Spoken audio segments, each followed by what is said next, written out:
believing that the laughter echoing through these painted kingdoms of joy can truly drown out the screams is the most dangerous illusion of all. You walk through gates shaped like smiling jesters. You smell the cloying sweetness of spun sugar on the air, and you allow yourself to be deceived. You think it is a sanctuary from the shadows of the world, a place where reality is held at bay by neon lights and cheerful music. But I have seen what festers beneath the gilded carousels and behind the canvas of the game stalls. I have listened to the whispers that ride the wind at the peak of the Ferris wheel, whispers of deals made in darkness, of souls traded for a moment of fleeting bliss. These are not parks of amusement. They are hunting grounds, grand theaters where misery wears a plastic mask, and the true attractions are the echoes of what has been lost forever. They are wounds in the fabric of the world, covered with the cheap bandage of celebration.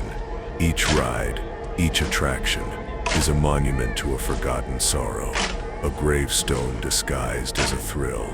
You pay your ticket, and you walk willingly into a labyrinth built not of wood and steel, but of memory and pain. The calliope music you hear is not a melody of happiness.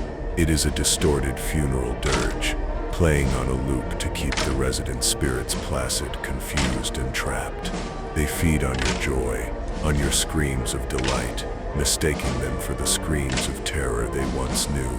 And in return, they leave a little piece of their coldness on your soul, a faint stain, like dried blood on a pristine glove, a souvenir you carry with you long after you've left, wondering why the world suddenly seems a little more gray. Our journey tonight will take us through 6 of these wounds, 6 stories that have been scrubbed from the official histories, buried under layers of fresh paint and cheerful press releases. These are not legends, they are testaments. I will not be your guide in the traditional sense. I will be the voice that points to the rot in the floorboards, the crack in the teacup, the shadow on the photograph that has no owner. I will show you the carousel of lost souls, where the painted ponies weep black tar. We will navigate the hall of cracked mirrors, a place that steals more than just your image. Listen carefully. We must be quiet. The spirits here are drawn to loud noises, that they are obsessed with the sound of a beating heart. Yours is beating rather loudly right now. Let us begin with the first echo.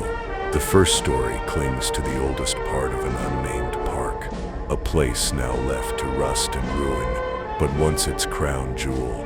They called it the Carousel of Dreams, a magnificent contraption of hand-carved horses, gilded chariots, and whimsical beasts. The official history says it was imported from the old country, a masterpiece of a forgotten artisan. But the whispers I have heard tell a different tale. They say the wood was not sourced from any earthly forest. They say the artisan was no mere craftsman, but a collector of final breaths, of stolen childhoods. He carved each horse from the memory of a child who vanished, binding their faint, fading essence into the grain of the wood. This was his dark pact to grant them a twisted immortality, forever turning in a circle, their silent screams fueling the ride's eternal music. A young man named Leo took a summer job there, a skeptic with a mocking smile, who saw the local legends as nothing more than quaint ghost stories to spook tourists. His duty was to polish the brass poles and wipe down the lacquered horses at closing time, alone in the vast, silent park. The first week was mundane, filled with the scent of lemon polish and the rhythmic squeak of his cloth. But then, he started to notice things. A horse's eye, painted with cheerful blue, would seem to follow him. The calliope music, which should have been silent, would sometimes sigh a single mournful note into the darkness. He dismissed it as faulty wiring, as tricks of the light. He was a man of logic, and logic provided a comfortable, sturdy wall against the encroaching darkness. But the wall began to crumble. One night, as he polished the saddle of a proud white stallion, he felt the wood was warm. Not just warm, but humming with a faint, deep vibration, like a distant, sleeping heartbeat. He pulled his hand back as if burned. That's when he saw it for the first time. From the corner of the horse's painted eye, a single, thick, black tear began to well up. It moved with unnatural slowness, a glob of viscous tar that defied gravity, tracing a dark path down the brightly painted cheek. He stared, frozen, as another tear formed, and then another. Soon, all the horses were weeping black, silent tears that smelled of damp earth and cold ashes, their joyous carved faces transformed into masks of infinite sorrow. Leo ran that night, but something compelled him to return. The rational part of his mind screamed at him to quit, to flee and never look back. But a colder, quieter part of him was ensnared. It was as if the carousel had hooked a splinter of its own cursed wood into his soul. He had to understand. He started spending his nights not cleaning, but watching.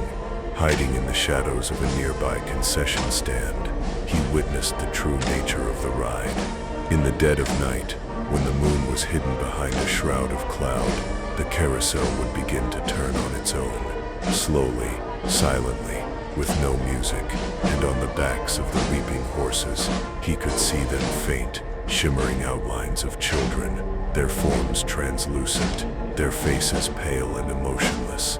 They just rode, circling endlessly into nothing. He learned to recognize them from the old town archives, from the faded photographs on milk cartons he found in the library's basement. A little girl in a sailor dress who vanished from a picnic in 1952. A boy with a newsboy cap who never came home from his paper route in 1968. They were all there, the lost children of the county, tethered to their wooden tombs. The artisan had not given them immortality, he had given them a cage.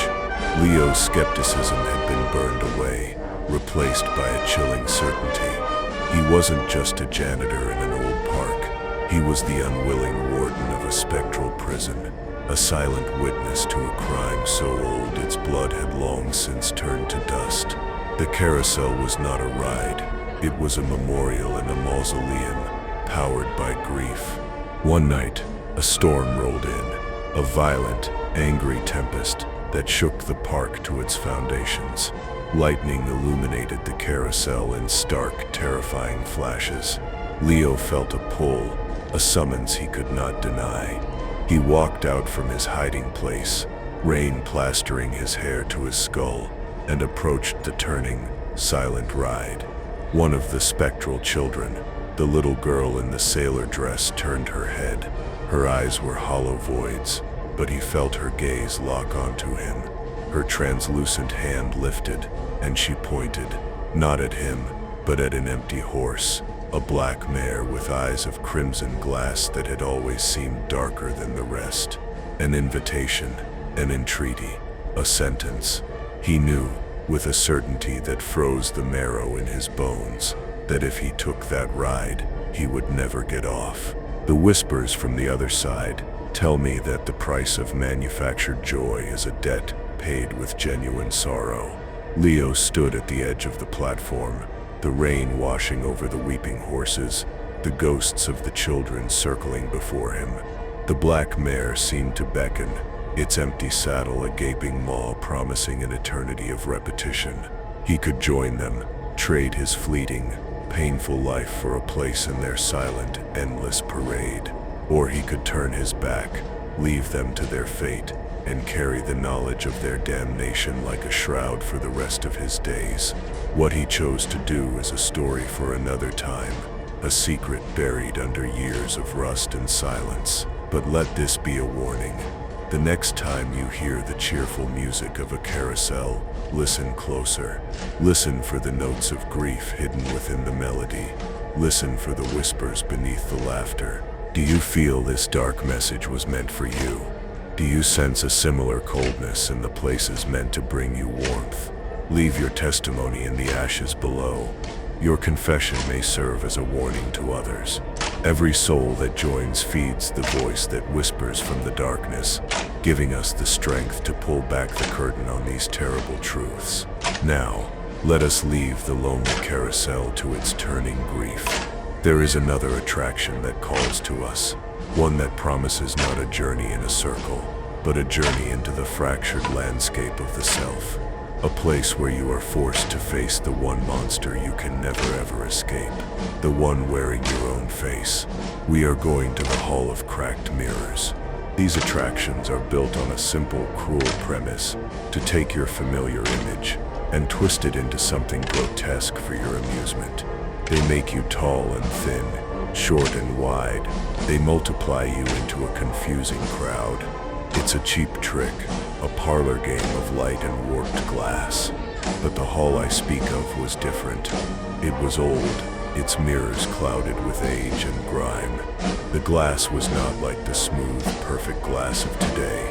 It was poured by hand, filled with impurities, bubbles, and strange, swirling distortions. They called it the kaleidoscope of the soul. The locals knew the truth. They called it the soul trap, for the mirrors in this hall did not just reflect light. They were thirsty. They reflected your image, yes, but they kept a small piece for themselves. A sliver, a fragment, an ECHO.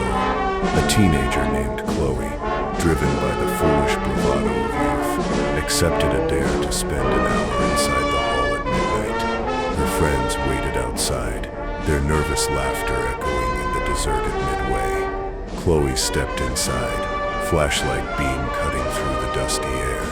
The maze was disorienting, her own reflection leaping out at her from every angle, twisted into monstrous shapes. At first she laughed, the sound hollow and strange in the confined space. But as minutes stretched on, a deep unease began to settle over her. The reflections were becoming creative. They weren't just distorting her, they were adding things, a flicker of movement behind her reflection, where there was only a wall, a smile on a reflection's face that was a fraction of a second slower, a little wider than her own. She ventured deeper, seeking the center of the maze, the place where a single, perfectly flat, unblemished mirror was said to hang. The mirror of truth, the park's brochure called it. As she rounded a corner, she found it. It was a large circular mirror, its silvering dark with age. It didn't distort her. It showed her perfectly, too perfectly. Her reflection stood there, still as a statue, while Chloe herself was breathing heavily, her chest rising and falling. The reflection's eyes were not her eyes. They held a cold, ancient intelligence, a hunger that made her blood run cold. The reflection slowly raised a hand, not mirroring her own movement, but acting independently. It pressed its palm against its side of the glass, and Chloe felt a sudden phantom chill on her own skin, as if an icy hand had just touched her. And then, her reflection smiled. It was not her smile. It was a predator's smile, all teeth and malice. The air grew heavy, thick with the scent of ozone and dust. The reflection's mouth opened, and a voice slithered into Chloe's mind, not through her ears, but directly into her thoughts. "You are just a copy," it whispered, "a pale imitation. I am the original. I have been waiting for a face I liked, and I like yours very much." Chloe screamed and turned to run, but the maze had changed. The paths she had taken were gone, replaced by dead ends of mirrored walls. Everywhere she looked, the monstrous, smiling reflection stared back at her, its eyes burning with possessive fire. It was no longer just in the mirror of truth. It was in all of them, an army of malevolent copies closing in. She stumbled through the labyrinth, her own panicked reflection mocking her from 100 different angles. The whispers grew louder, a chorus of her own voice turned cruel and sharp, listing her deepest fears and insecurities. It knew things no one else could possibly know.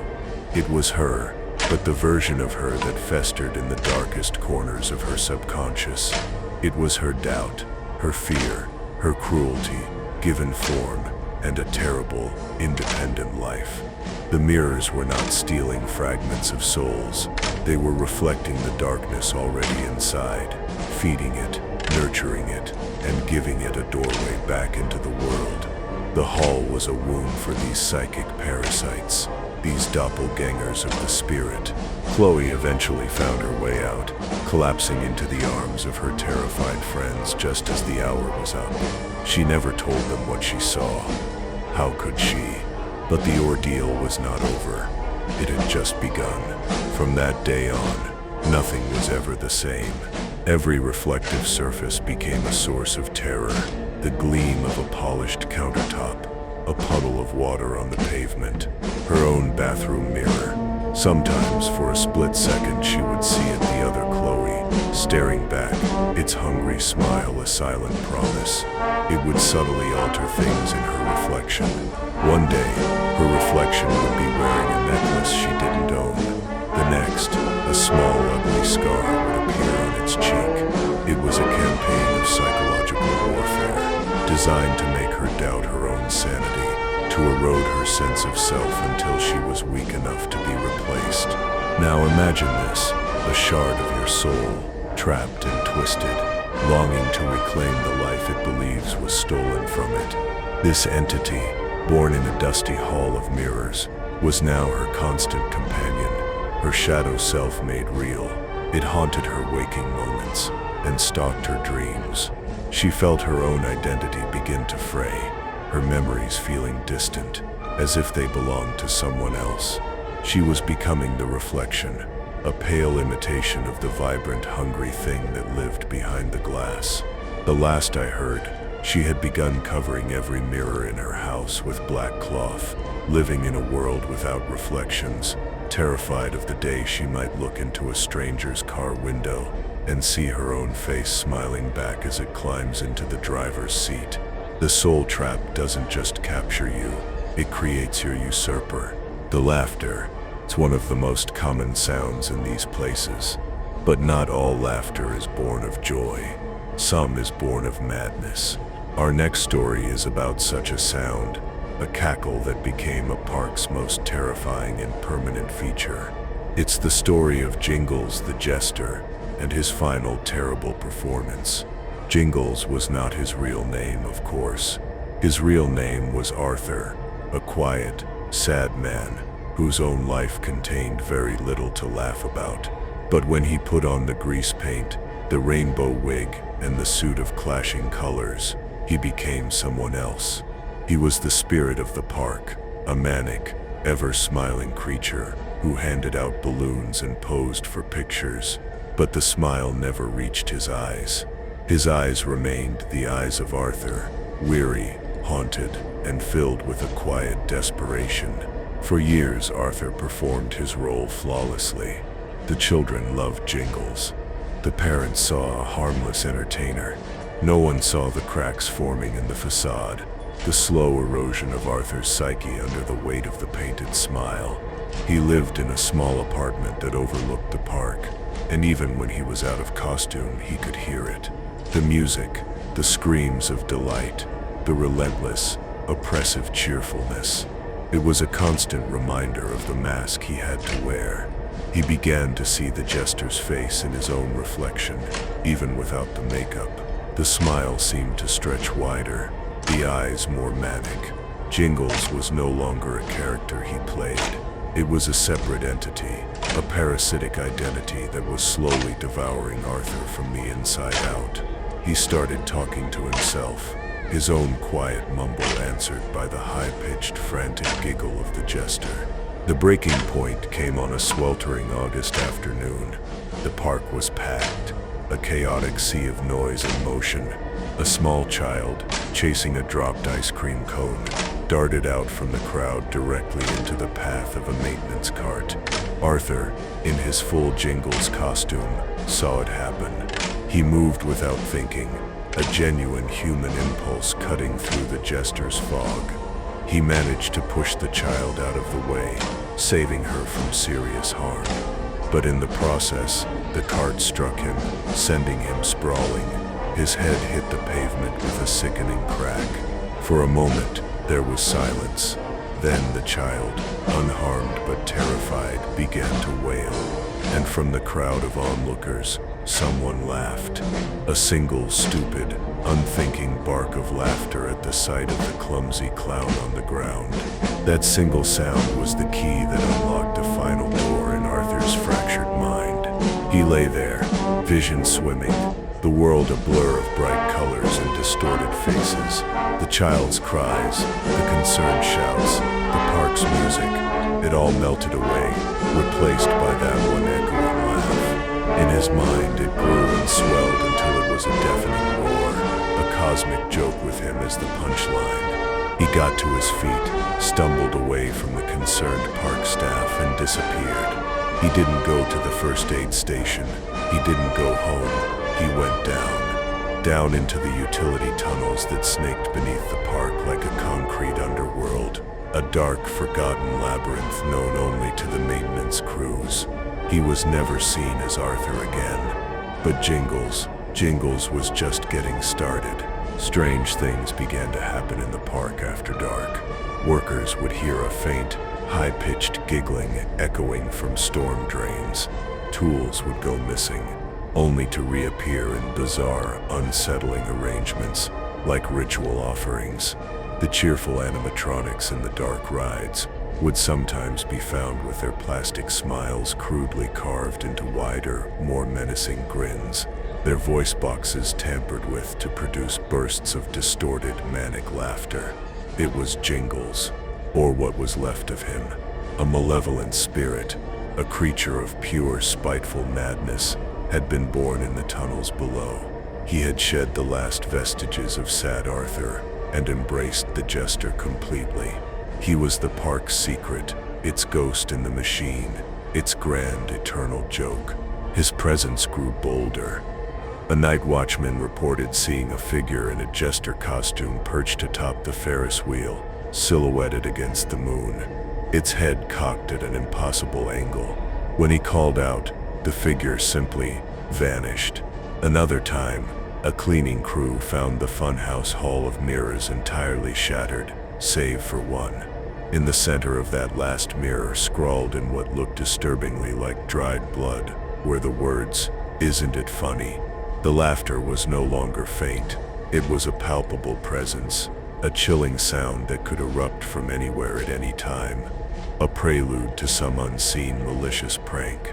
Jingles had remade the park into his own personal playground, his own twisted theater of the absurd. The ultimate joke was that the source of all joy had become the wellspring of all terror. What the stars don't tell you openly is that some masks, once worn, can never be removed. The spirit of Jingles is a cautionary tale, a dark fable about the cost of forced happiness. Arthur tried to contain the world's madness by wearing a funny face, but instead the madness found a perfect vessel and consumed him. They say he's still down there, in the damp, dark tunnels beneath the happy feet of oblivious families. They say if you are in the park late at night, when everything is quiet, and you press your ear to a sewer grate, you can still hear him. A faint, giggling whisper, bubbling up from the darkness below. A promise that the show is not over. The final punchline has yet to be delivered, and when it is, no one will be laughing. Let us ascend now, from the darkness below the earth, to the false heavens of steel and wire. Let us speak of the great wheels that spin against the sky, promising a God's eye view of the world, a momentary escape from the ground-level concerns of life. They are symbols of ambition, of reaching for the stars, but sometimes they reach a little too far. Sometimes they don't just take you up, they take you out. Our fourth tale concerns one such ride, a towering Ferris wheel on the edge of a coastal park. It was known for its spectacular views of the ocean, especially as the evening fog rolled in. But the fog was more than just weather. It was a curtain, and what waited behind it was not the world you knew. A young couple, Mark and Sarah, decided to take one last ride before the park closed. They were celebrating an anniversary, and the idea of being alone at the top, surrounded by the stars and the sea, seemed impossibly romantic. They boarded their gondola. The operator gave them a tired, indifferent nod, and the great wheel began its slow, groaning ascent. As they rose above the brightly lit park, a thick, unnatural fog began to roll in from the ocean. It was not a normal sea fog. It was utterly silent, strangely dense, and cold. So cold it seemed to leach the warmth from their very bones. Within moments, the world below them, the lights, the sounds, the people, was completely swallowed by a sea of white. They were alone, suspended in a silent, featureless void. The ride shuddered to a halt, leaving their car swaying gently at the absolute apex of the wheel. At first, they weren't worried. It was common for the ride to pause to let people on and off, but the silence was what unnerved them. There was no sound from below, no music, no voices, no machinery, just the dead, oppressive silence of the fog. Minutes stretched into what felt like an hour. The cold deepened. Sarah huddled against Mark, her romantic mood replaced with a primal, creeping dread. Mark tried to make a joke, but the words died in his throat, sounding small and foolish in the vast emptiness. They were adrift in a white, silent ocean, with no sky above and no earth below. The world had simply ceased to exist. Then, they began to see things in the fog. Faint, dark shapes, moving at the edge of their vision. They were large, impossibly tall and slender, gliding through the mist with a slow, deliberate grace. They were not birds, not planes, not anything Mark or Sarah could name. They had no features, just silhouettes against the gray, but the couple felt an overwhelming sense of being watched by an ancient alien intelligence.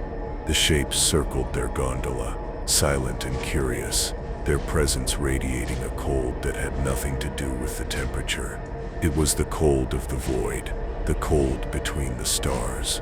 It felt as if their tiny, fragile bubble of reality had floated away from its moorings and drifted into a place where the laws of nature were merely suggestions. Suddenly, with a violent jolt, the wheel began to move again. Not with the slow, steady rhythm of before, but with a terrifying speed, plunging them downwards through the fog. They clung to each other, the strange, silent shapes vanishing as they descended. They burst through the bottom of the fog bank and back into the world of light and sound, or so they thought. The park was there, but it was dark, utterly dark and silent. All the lights were off, the cheerful music was gone, and it was empty. Not just closed for the night empty, but abandoned, decayed. Weeds grew through cracks in the pavement, and a thick layer of dust and grime covered everything. The air was stale with the smell of rust and rot. They stumbled out of the gondola, which now looked decades old, its paint peeled and its metal corroded. They called out, their voices echoing unnervingly in the dead park. Their phones had no signal. Their watches had stopped. They were alone in a place that was both familiar and terrifyingly wrong. It was their park, but a version of it that had been left to die a long, long time ago. They had been at the top of the wheel for what felt like an hour, maybe two, but down here, years, perhaps decades, had passed. The fog had not just been a weather phenomenon, it was a slip in time, a momentary thinning of the veil between one reality and the next. They had not taken a ride on a Ferris wheel. They had been unwilling passengers on a journey to the end of a world. Listen carefully, because this is crucial. There are places where the skin of the world is thin, stretched taut over an abyss of infinite possibility. The Ferris wheel, reaching up into the sky, had inadvertently punctured that skin. Mark and Sarah were now castaways, not on a desert island, but in a dead timeline. What happened to them? The whispers offer no clear answer. Some say they starved, wandering the ghost park until they became ghosts themselves. Others say they eventually found a way out, only to discover a world that no longer recognized them, where their families had aged, mourned them, and moved moved on. The most chilling whisper, however, is that they were not entirely human when they returned. That something from the fog, one of those silent, slender shapes, had imprinted itself upon their souls, and they now carry a piece of that cold alien emptiness with them wherever they go, forever out of sync with the world they thought they knew. Let the lost souls of that dead park rest. Our journey now takes us from the empty sky to the tainted water. So many parks have a water ride, a log flume that promises a gentle, meandering journey followed by a thrilling splash. They are usually themed with cheerful, cartoonish animals and bright primary colors. They are meant to be a refreshing escape on a hot day. But water has memory. It holds the imprint of everything it has ever touched. And the water that fed the River of Delight's log flume held memories that were ancient, dark, and eternally thirsty.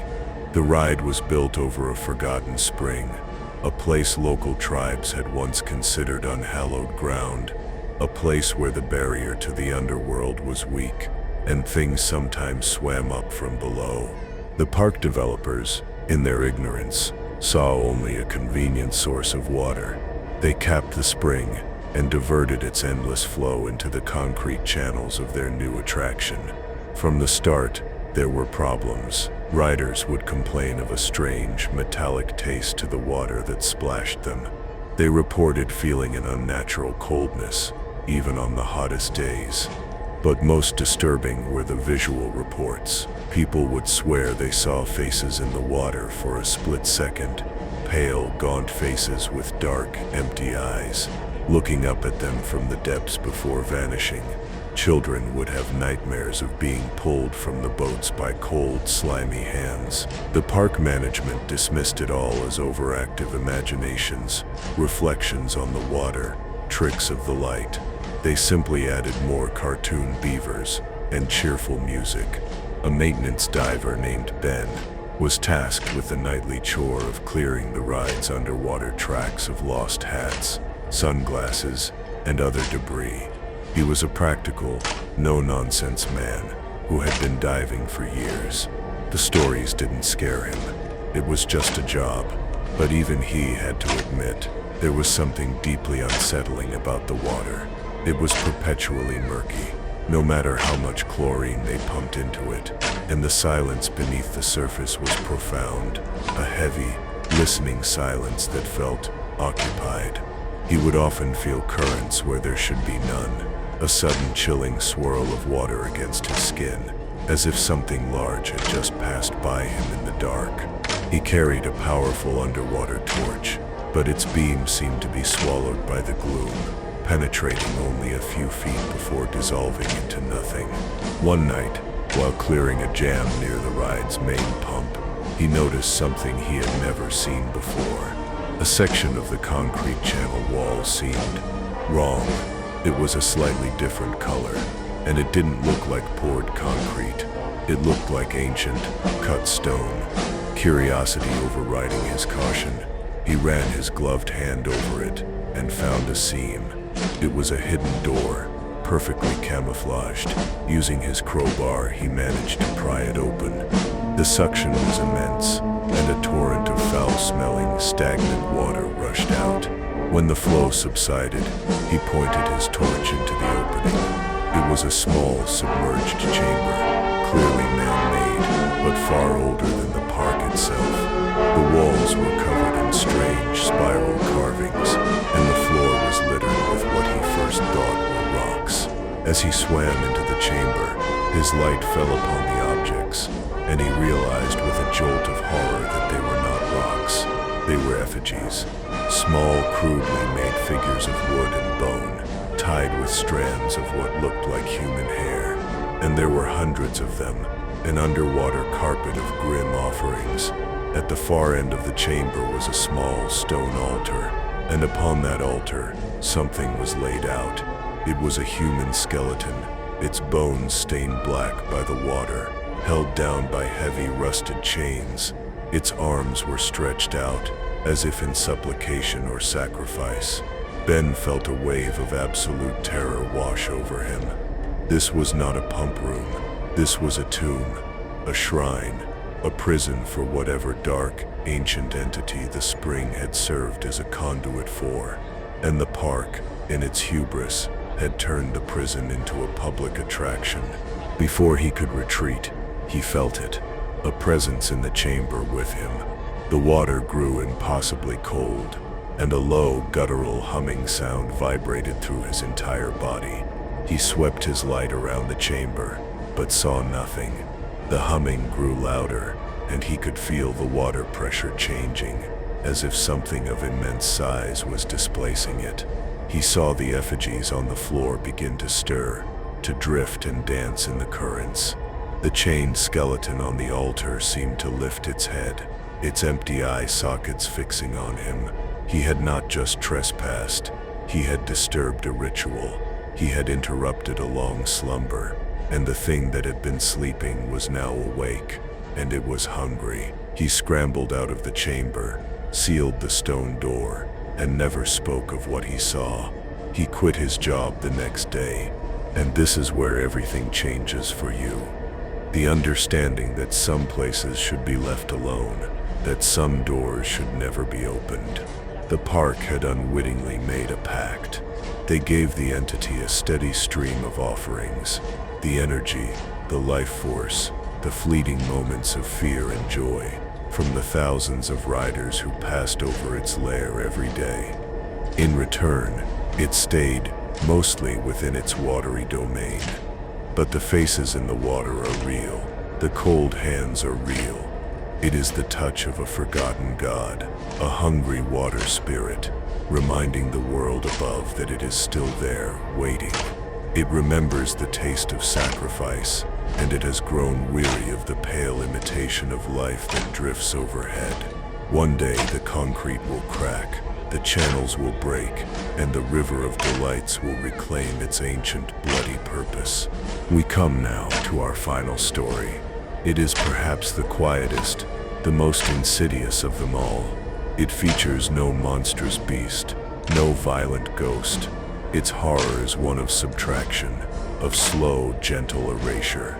It is the story of the cotton candy ghost and the terrible price of sweet memories. In the most secluded corner of a dying amusement park, there was a vendor who was only ever seen at twilight. He was an old man with a kind, sad smile, who pushed a simple, old-fashioned cart. He sold only one thing, cotton candy, but it was unlike any other. It was not pink or blue, but a shimmering, ethereal white, spun so finely it looked like captured moonlight or spider silk, and it had no taste. Instead, when you ate it, something magical happened. The moment the strange, airy confection dissolved on your tongue, you would be instantly transported into your most cherished memory, not just recalling it, but reliving it. You could feel the warmth of the sun from a long-lost summer afternoon, smell the perfume of a first love, hear the laughter of a voice now silent. For a few glorious, perfect moments, you were there. The joy was so pure, so potent. It was utterly intoxicating. People would stumble away from the cart with tears in their eyes, whispering about the miracle they had just experienced. The old man never asked for money. The price was far more intimate. After you had relived your perfect memory, after the bliss had faded, the memory was gone, completely, erased from your mind forever. You would know you had been happy, but you would be unable to recall why. The vendor was a memory thief, a spectral archivist of joy. He sustained his own fading existence by consuming the warmth of human happiness. Each memory he took was a candle flame he absorbed into his own cold being, leaving the customer with nothing but the smoke, the vague, aching knowledge that something precious was now missing. He was a phantom, a whisper, drawn to the park because it was a place saturated with emotion, a perfect hunting ground for the moments of peak happiness he craved. Most of his customers were young, with an abundance of memories to spare. They would lose one, but soon make another. They barely noticed the theft, but his true prey, the ones he savored, were the old and the grieving, those for whom the past was infinitely richer than the present. An elderly man named Samuel began visiting the park every evening. His wife, Eleanor, had passed away a year prior, and his life had become a gray, featureless landscape of grief. His only solace was in his memories of their 50 years together. He heard the stories of the magical cotton candy and sought out the old vendor, desperate for one more moment with his beloved. He found the cart near the old, abandoned bandstand where he and Eleanor had once danced. He took the shimmering confection from the vendor's trembling hand and ate it. Instantly, he was 25 again, standing on a beach with Eleanor, the day he had proposed. He felt the sea spray on his face, heard her joyful laugh, felt the warmth of her hand in his.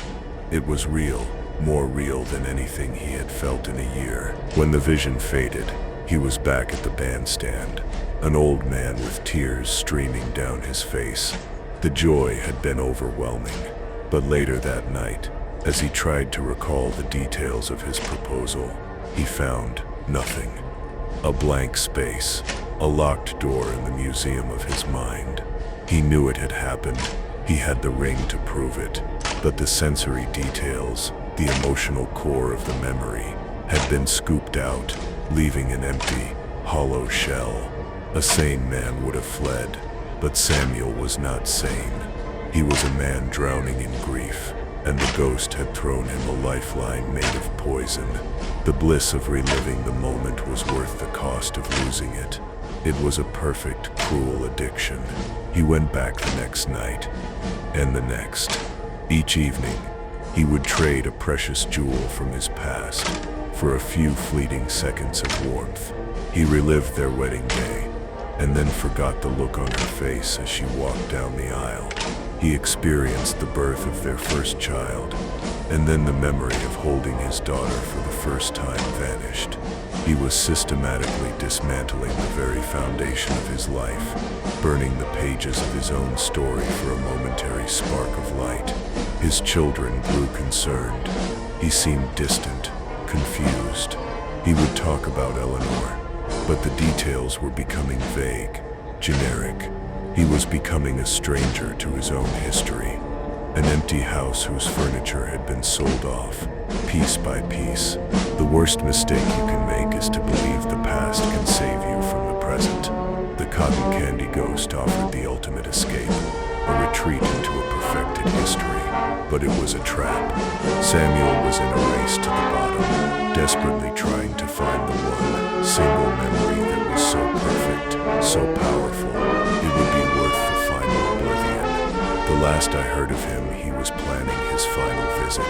He had saved his most precious memory for last, the memory of their final moments together, a quiet, tearful goodbye in a hospital room. He was going to trade the memory of her death for one last fleeting, impossible chance to feel her presence, a final beautiful memory to consume, which would leave him with nothing but the endless gray emptiness of a man who could no longer remember why he was sad. And so, our tour through these shadowed corners of manufactured joy comes to an end. From a carousel of imprisoned souls to a confection that devours the past, the truth remains the same. These places are not what they seem. They are built on foundations of sorrow, powered by forgotten pains, and haunted by the echoes of what has been lost. The bright lights are there to blind you to the darkness that pools in the corners. The loud music is there to deafen you to the whispers that slither on the wind. They sell you a temporary escape, but the price is often a small, permanent piece of your own reality, a sliver of your soul left behind like a lost ticket stub. So go, ride the rides, eat the food, laugh until you cry, but remember what you have heard here tonight. Remember the truth that festers beneath the fun, and when you leave, make sure you are leaving alone until the shadows call for us again. Listen to the silence. It has so much more to say than the noise.